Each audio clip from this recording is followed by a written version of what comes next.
सतनाम करता पुरख निर्भव निर्वैर अकाल मूरत अजूनी सैभं गुर प्रसाद जप आद सच जुगाद सच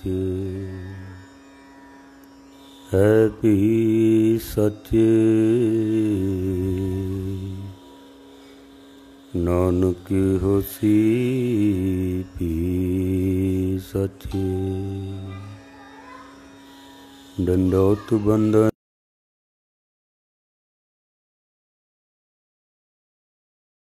समरथ डोलन तेरा को प्रभु नानक दे कर हथ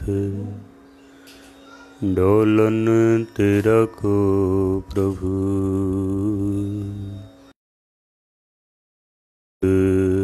दे कर हथ।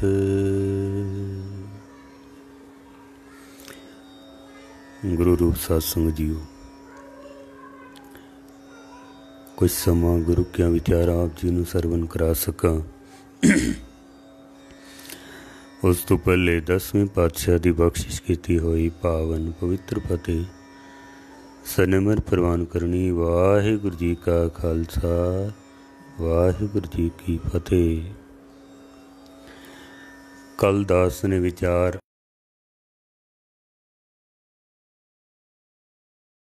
सतसंगत कैसी जानिए जिथे एको नाम वखाणीए। सतसंगत केवल ओही है जिथे इस परमात्मा दे नाम दा सिमरन कीता जावे। भाई साहब भाई गुरदास जी सतसंगत दी व्याख्या एक पंक्ति दे विच करदे हन। भाई साहब दियां वारां दे विच जिक्र है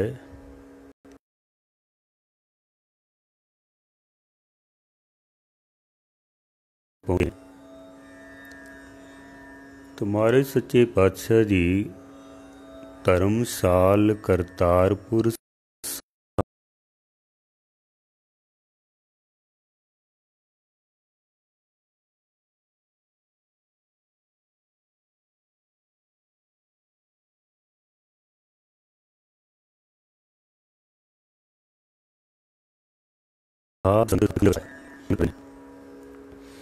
परमात्मा दे नाम नाल जुड़ते हैं। तो भाई साहब कहते ने वो सतसंग बन जाता है। धर्मशाल करतारपुर साध संगत जद बैठ के परमात्मा दे नाम दी विचार की जाती है तो भाई साहब कहते ने वो सतसंग बन जाता है। धर्मशाल करतारपुर साध संगत सचखंड वसाया। जिथे बैठ के उस परमात्मा दे नाम दा सिमरन कीता जांदा ने भाई साहब कहंदे ने वो सत संगत बन जाती है। उस सत संगत दे विच भाई गुरदास जी कहंदे ने सचखंड बन जाता है। पंक्ति इक्को ही है। धर्मशाल करतारपुर साध संगत सचखंड वसाया। जिथे धर्मशाला है उत्थे सतसंगत है। पुरातन समय दे विच बैठ के जाता है उसनूं धर्मशाला कहा जाता सी। अजकल हुण असीं गुरुद्वारा साहब कह दिंदे आ। उस जमाने दे विच धर्मशाला कहा जाता सी। गुरु नानक सच्चे पातशाह दा आपां इतिहास पढ़ीए ना तो महाराज जिथे भी जाते ने ना तो इक्को ही उपदेश करते हैं, धर्मशाला बनाओ, सतसंगत करो, कीर्तन करो, कथा करो। धर्मशाला बनाओ। अजकल हुण असी गुरुद्वारा साहब कह दिंदे आ। भाई साहब कहते ने जिथे सतसंगत है, जिथे सतसंगत है उत्थे सचखंड है। जिथे सचखंड है तो गुरु नानक सच्चे पातशाह दे ही बोल ने, सचखंड वसै निरंकार। सचखंड दे विच ही निरंकार दा वासा है। इस वास्ते गुरमत ने, गुरु नानक सच्चे पातशाह ने ये नहीं आख्या भी पहाड़ां ते चले जाओ, जंगलों दे विच चले जाओ, परिवार दा त्याग कर दिओ, पुट्ठे लटक के तप करना है, समाधियां लाणियां हन, धूणियां तपाणियां हन। ऐसा कुछ भी नहीं कहा सतगुरु।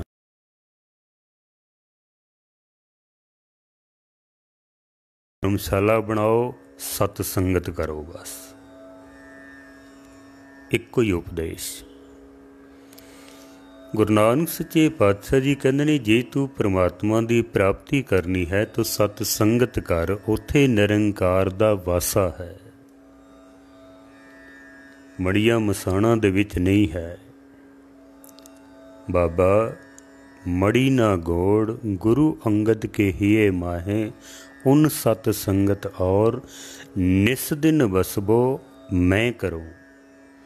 जे गुरु नूं लभना है, परमात्मा नूं लभना है तो सतसंगत दे विचों लभो, उत्थे परमात्मा ने मिलना है, होर किधरे भी नहीं मिलेगा। रब होर किधरे नहीं मिलेगा। इस वास्ते भाई साहब भाई गुरदास जी कहते हैं कि सतसंगत एक पंक्ति दे विच व्याख्या, जिथे धर्मशाला है उत्थे सतसंगत है, जिथे सतसंगत है उत्थे सचखंड है, ते जिथे सचखंड है ना उत्थे ही निरंकार दा वासा है, उसी स्थान ते। भाई साहब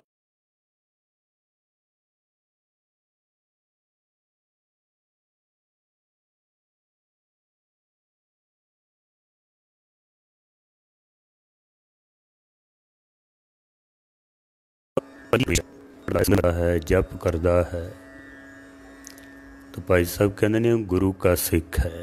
एक सिख ते जे दो हो जान, दो मिल के आपस विच कोई विचार वटांदरा करते हैं, कोई परमेश्वर दे नाम दी गल करते हैं, तो भाई साहब कहते ने एक सिख दोए साध संगत। जे दो मिल जान तो सतसंगत बन जाती है, तो जे किधरे पंज हो जान, गिणती वध जावे,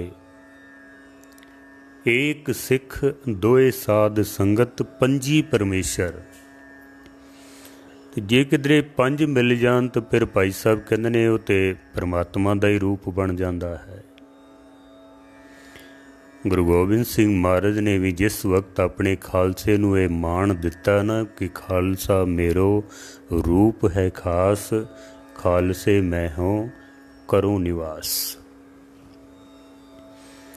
जिस वक्त ये सन्मान दिता ना तो महाराज ने दो पंक्तियां होर कहियां सन कि सिख सो पंच रहत जो मिले हैं, मम स्वरूप सो जानो पले हैं, सिख पांचों में मेरो वासा, पूरन करो तरों जय आसा।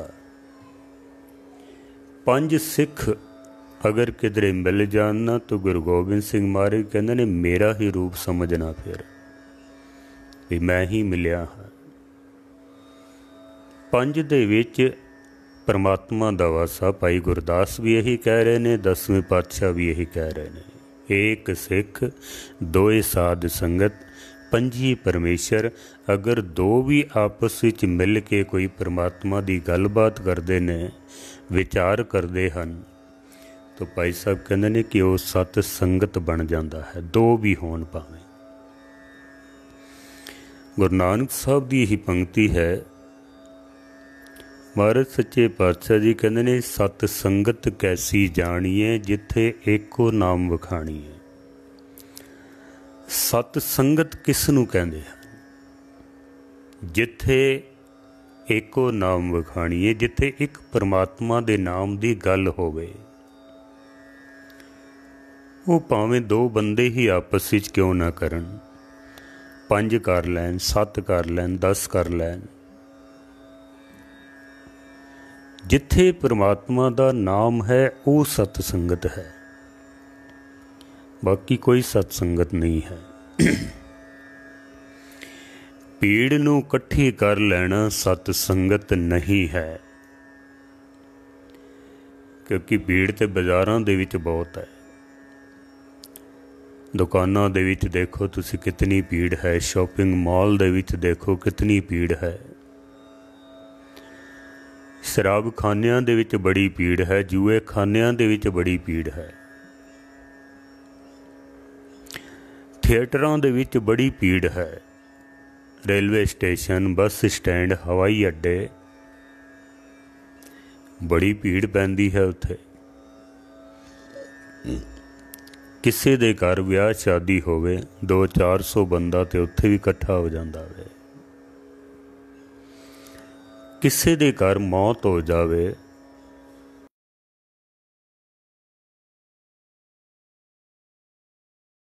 ये तो नहीं ना कि वो सतसंगत बन गई है।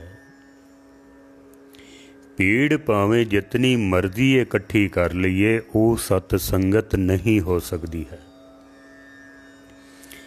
भावें हज़ारां ही बंदे क्यों न इकट्ठे हो जान। बंदे भावें 2 होण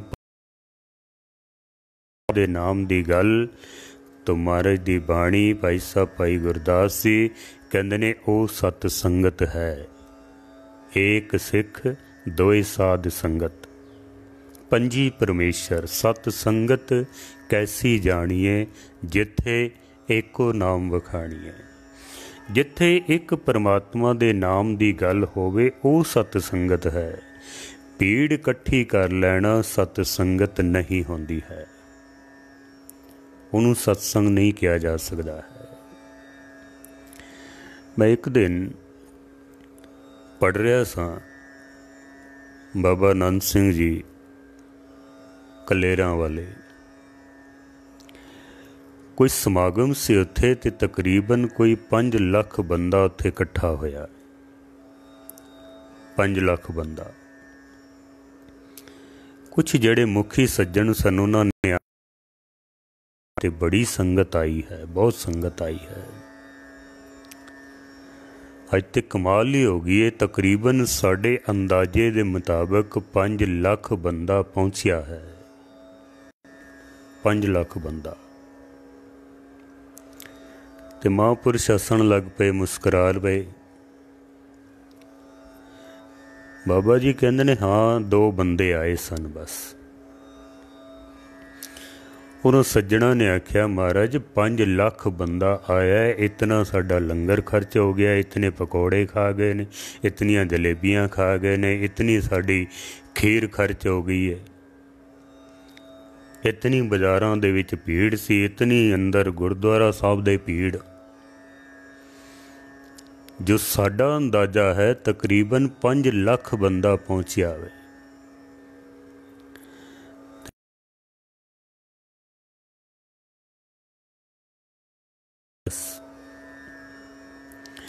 गुरुद्वारे तो केवल 2 ही बंदे पहुंचे ने, बाकी जितनी भीड़ सी वो सब लंगर खाण वालियां दी। कोई पकौड़े खाण आया, कोई जलेबियां खाण आया, कोई घुम्मण फिरन आया, कोई रिश्तेदारां नूं मिलन वास्ते आया वे, कोई बाजार विचों खरीददारी करन वास्ते आया वे। 2 बंदे आए ने जिन्हां ने आके गुरु ग्रंथ साहब दे अगे ये अरदास कीती है कि मेरा जन्म सफल हो जावे, मैनू नाम दी दात बख्शो, सतसंगत दी दात बख्शो।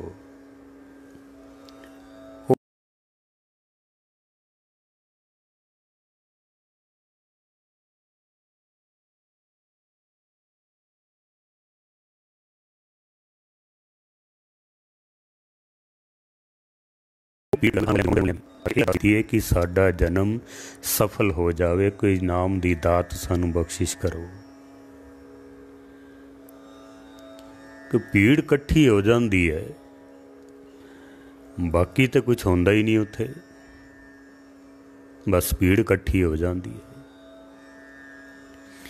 जिथे परमात्मा दा नाम होवे उसनू सत संगत कहा जाता है। विच संगत हर प्रभ वसे जियो।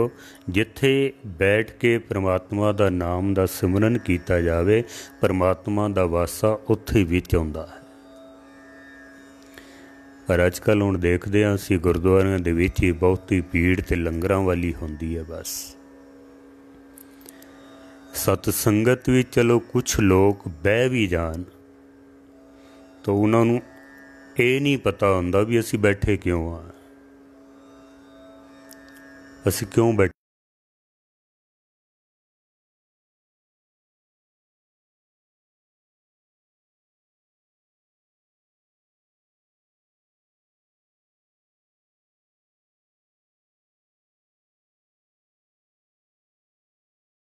आए मत्था परिक्रमा कीती, उसे ही पैरी भजदे हुए फिर वापस चले जाते हैं। पता कुछ भी नहीं है भी क्यों आए हाँ, इत्थों लैना की है, इत्थों मिलदा की है सानू। बस एक रूटीन बनाया भी जाना है गुरु, तो भजदे हुए लोग आउंदे ने, मत्था टेकदे ने ते भजदे ही वापस चले जाते हैं।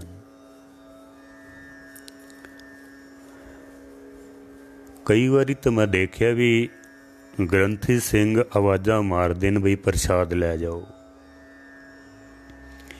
कहते ने साडे कोल समा नहीं है प्रसाद लैण दा भी। दौड़दे होए आए तो दौड़दे ही चले गए।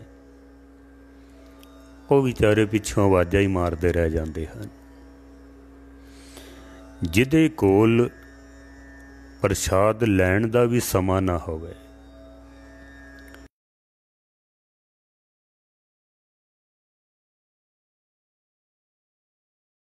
कोई 2 मिनट तसल्ली नाल बैठ के प्रसाद लै सके, इतना समय ही नहीं है। मस्कीन जी कोल कुछ सज्जन आए सन, उन्हां विचों एक ने आख्या भी कहंदा ज्ञानी जी तुहाडीआं गल्लां बड़ियां सोहणियां ने, कथा बड़ी वधिया तुसीं करदे हो। तुसीं कहंदे हो कि अमृत वेले उठो, नितनेम करो, सिमरन करो, बाणी पढ़ो, सत संगत करो, कीर्तन सुनो, कथा सुनो। समय नहीं है, किवें करिए असीं? तुसीं कहंदे हो सारा कुछ करो, साडे कोल ते सिर खुरकण दा भी समा नहीं है, इतना भी समा नहीं। और देखण विच भी आउंदा बंदा 18 घंटे 20 घंटे धन वास्ते काम करदा, लेकिन परमात्मा दे नाम वास्ते 2 घंटे भी नहीं होंदे, 1 घंटा भी नहीं होंदा, 10 मिनट भी नहीं होंदे हैं। धन वास्ते भज दौड़ बड़ी करदा है। एक सज्जन तो इत्थों तक पहुँच गया, कहंदा मस्कीन जी साडे कोल ते मरण दा भी समा नहीं है। तुसीं कहंदे हो नाम जपो, बाणी पढ़ो, किवें करिए असीं? साडे कोल तां मरण दा भी समा नहीं है। ज्ञानी संत सिंह जी मस्कीन साहब साडे उस्ताद विद्यादाता डरदे नहीं सन किसी कोलों भी। जो गल मूँह विच आ गई है, सच है, उसनूं कह देना मैं। डरदे नहीं सन किसी कोलों भी।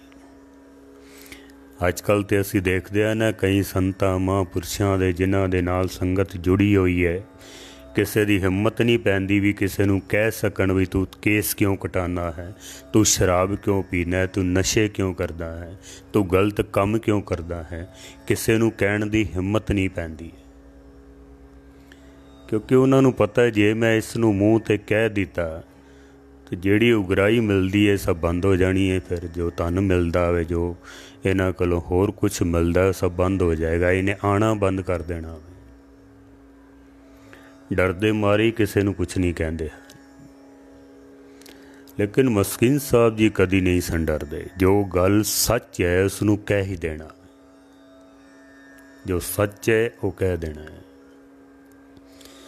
अक्सर वो एक शेर पढ़िया करते सन कि सच कहना अगर बगावत है तो समझो हम भी बागी हैं। सच कहना अगर बगावत है तो समझो हम भी बागी हैं। जे सच बोलना बगावत गिणिया जाता है तो फिर शायद सच बोलन तो रह नहीं सकता। और अजकल तो स्टेजां दे उपर भी देखने को मिलता है, गुरु की हजूरी दे विच जिस बंदे ने कदी गुटका नहीं फड़िया होवे पंज बाणियां दे, जिसनों नाम भी ना पता हो, पर क्योंकि चापलूसी करनी है तो फिर कह देंगे ने बड़ा गुरमुख बंदा है। कई तो इत्थों तक चले जाते ने ब्रह्म ज्ञानी तक कह देंगे ने, अगले कोल भावें कुछ भी ना होवे। मस्कीन साहब जी जो सच है वो कह देंगे सन, डरदे नहीं सन किसी कोलों भी। जद इस बंदे ने आख्या ना मेरे कोल ते मरण का भी समा नहीं है, तो मस्कीन जी कहते ने मैनू समा कड्ढण दी लोड़ नहीं है, मौत ने समा कढ़ के एक दिन तेरे कोल पहुँच ही जाना है। मौत एक दिन पहुँच जाएगी तेरे कोल, तेरे कोल समा नहीं है ना, कोई गल नहीं, मौत एक दिन तेरे कोल पहुँच जाएगी। पर लोकी कह देंगे ने साडे कोल तो इतना समा भी नहीं है। गुरुद्वारियां दे विच जितनी भीड़ आ रही है ना, मंदिरां दे विच मस्जिदां दे विच बहुत सारे तो बेमकसद ही गुरुद्वारे आउंदे हन। कुछ पता नहीं है इत्थों की प्राप्ति करनी है, इत्थों मिलना की है, इत्थों असी लैना की है, इत्थे आउण दा साडा मकसद की है, कुछ नहीं पता है। चलो थोड़े बहुत कुछ होणगे जिन्हां नूं पता होवेगा।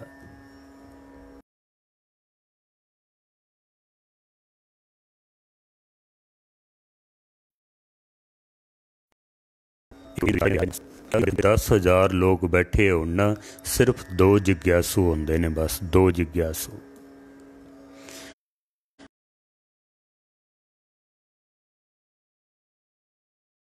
उन्हां विचों कोई एक संत होंदा है बस, इस तो ज़्यादा नहीं होंदे।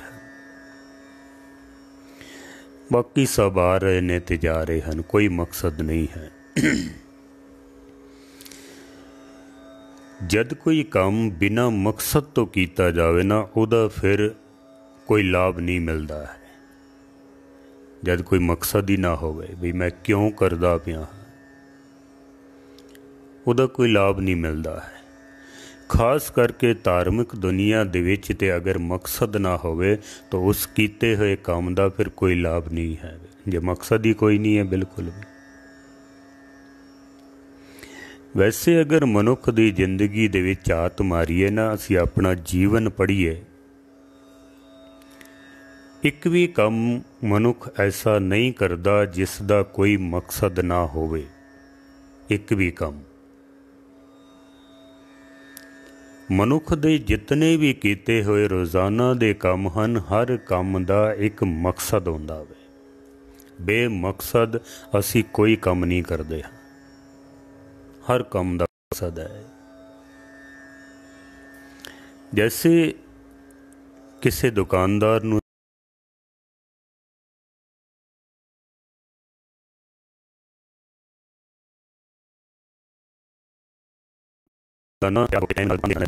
जो समान कढ़ के सारी दुकान नूं सजा के रखना है, सारा दिन उत्थे बैठा रहना में, रात बंद करके फिर घर आ जाना है, अगले दिन फिर जाना है, अगले दिन फिर जाना है। क्यों इतनी मेहनत करदा पिया? सियाणे दुकानदार ने यही आखना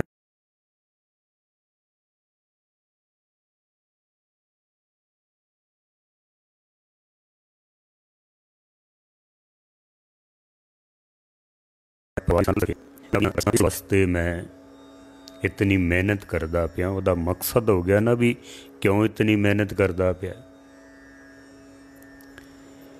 किसे किसान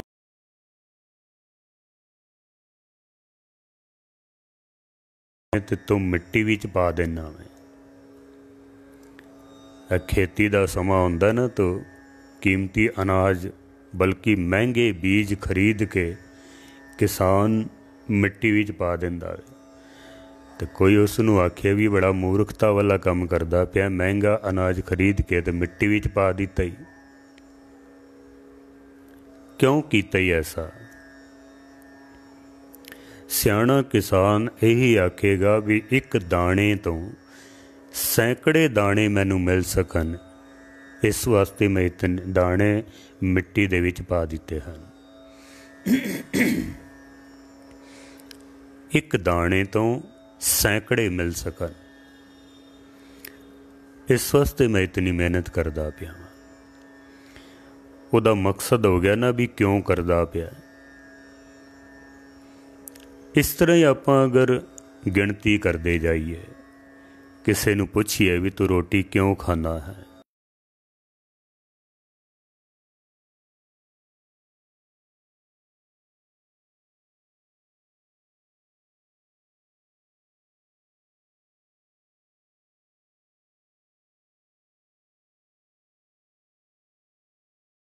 तो मर जाएगा। मकसद हो गया ना रोटी खाना। पानी क्यों पीता है? प्यास बुझे, शरीर की हीट नू ठंडा किया जा सके, शरीर स्वस्थ रह सके, इस वास्ते पानी पीता है। कपड़े क्यों पाए हैं? मौसम की मार तो शरीर नू बचाया जा सके, इस वास्ते मैं कपड़े पाए हैं। मकसद हो गया ना भी कपड़े क्यों पाए? गर्मी तो बच सके, बरसात तो बचाया जा सके, शरीर नू नगनता नू टकिया जा सके, इस वास्ते मैं कपड़े पाए ने। मेरे कहण तो मुराद सिर्फ इतना ही है, मनुख दे हर काम दा एक मकसद है, मैं क्यों कीता है। इन्हां तमाम सवालों दे नाल जे किसे नू असी पुछ लईए कि तू गुरुद्वारे आया है, क्यों आया है, इत्थों कैनू की प्राप्त होना है, जे तू ना आवें तो तेरा कितना नुकसान है, जे असी पुछ लईए ना, तो बहुते लोगों नू शायद नहीं पता होना भी असी गुरुद्वारे क्यों जाते हाँ, किस वास्ते जाते हैं। बहुतियां नू नहीं पता होना, बस दौड़ते हुए आउंदे ने, मत्था टेकिया तो उस ही पैरी वापस चले गए। तुसी इत्थों अंदाज़ा ला लो भी जितनी भीड़ अज गुरुद्वारियां दे विच जांदी पई है ना, क्या उन्हां सारियां नू कुछ ना कुछ प्राप्त होंदा पिया, कुछ मिल रहा उन्हां नू। जीवन तो उस तरह का दुखी बनिया होया वे, प्राप्ति तो कुछ भी नहीं, क्योंकि मकसद नहीं है बई गुरुद्वारे असी क्यों आए हाँ, किस वास्ते आए हाँ, इत्थों असी प्राप्ति की करनी है, लैना की है इत्थों, ये मकसद आ रहे हैं।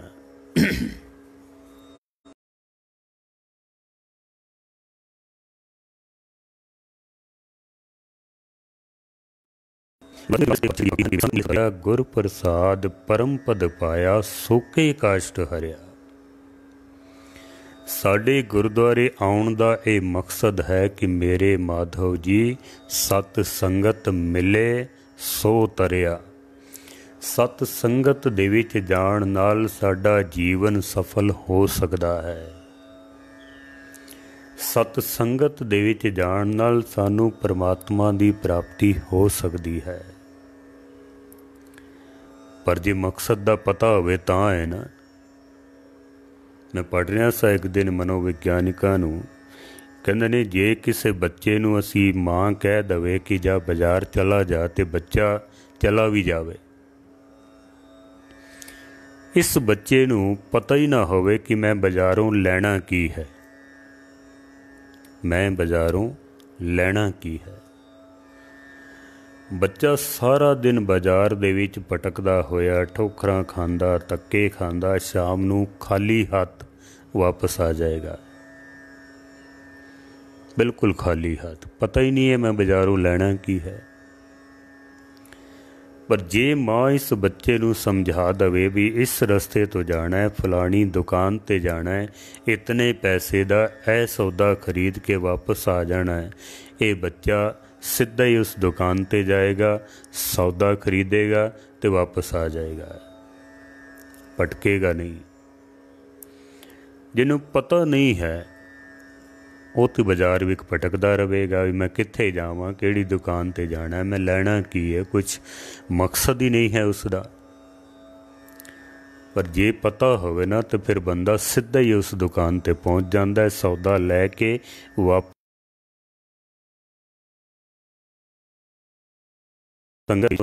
ਗੱਲ ਦਾ ਪਤਾ ਹੀ ਨਾ ਹੋਵੇ, ਬੰਦਾ ਫਿਰ ਠੋਕਰਾਂ ਹੀ ਖਾਂਦਾ ਰਹਿੰਦਾ ਹੈ, ਫਿਰ ਭਟਕਦਾ ਹੀ ਰਹਿੰਦਾ ਹੈ।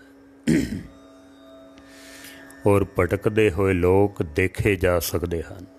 ਲੋਕ ਭਟਕਦੇ ਪਏ ਨੇ, ਧਾਰਮਿਕ ਮੰਦਰਾਂ ਦੇ ਵਿੱਚ ਲੋਕੀ ਭਟਕਦੇ ਪਏ ਨੇ, ਕਿਉਂਕਿ ਮਕਸਦ ਨਹੀਂ ਹੈ।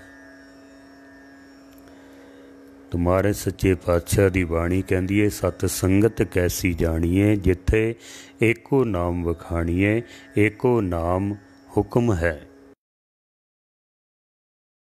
ਪਰਮਾਤਮਾ ਦਾ ਨਾਮ ਜਿੱਥੇ ਸਿਮਰਿਆ ਜਾਏ ਉਹ ਸਤ ਸੰਗਤ ਹੈ। ਉਸ ਸਤ ਸੰਗਤ ਦੇ ਵਿੱਚੋਂ ਅਸੀਂ ਪ੍ਰਾਪਤ ਕੀ ਕਰਨਾ ਹੈ। ਦਾਸ ਨੇ ਇਹ ਸਬਜੈਕਟ ਸਤ ਸੰਗਤ ਦਾ ਲੜੀਵਾਰ ਆਰੰਭ ਕੀਤਾ ਹੈ। ਰੋਜ਼ਾਨਾ ਸ਼ਾਮ ਦਾਸ ਦਾ ਜੋ ਫੇਸਬੁੱਕ ਪੇਜ ਹੈ ਕਥਾ ਸਾਗਰ, ਉਹਦੇ ਉੱਤੇ 6:30 ਤੋਂ 7, ਅੱਜ ਥੋੜ੍ਹਾ ਮੈਂ ਲੇਟ ਹੋ ਗਿਆ ਵਾਂ। ਇਹੀ ਕਥਾ ਆਪ यूट्यूब ਤੇ ਵੀ ਸਰਵਨ ਕਰ ਸਕਦੇ ਹੋ। ਕਥਾ ਸਾਗਰ ਮਨਮੋਹਨ ਸਿੰਘ ਨਿਮਾਣਾ यूट्यूब ਚੈਨਲ।